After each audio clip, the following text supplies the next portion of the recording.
হেফাজতে ইসলাম বাংলাদেশের প্রয়াত আমির শাহ আহমেদ শফির মৃত্যুর ঘটনায় হত্যা মামলা দায়ের করায় হত্যার হুমকি পাচ্ছেন বলে অভিযোগ করেছেন মামলার বাদী মোহাম্মদ মঈনুদ্দিন।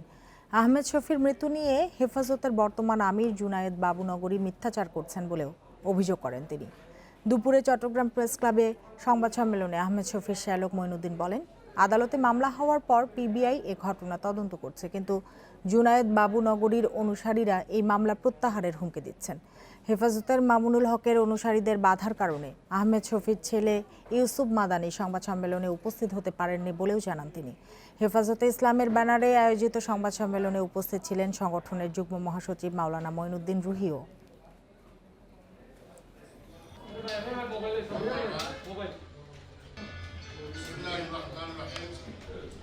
আমি যেদিন মামলা করছি ওই দিন রাত্রে বিভিন্ন ফেসবুকে স্ট্যাটাস দিয়েছে আমাকে হত্যা করবে, আমাকে পাইলে মারি ফেলাবে, আমাকে পাইলে জোতা ফিরিয়ে করে মারবে, আমাকে পাইলে জব করে দেবে, ওই ধরনের অনেক কিছু লিখে গেছে, হুমকি দিয়ে যাচ্ছে।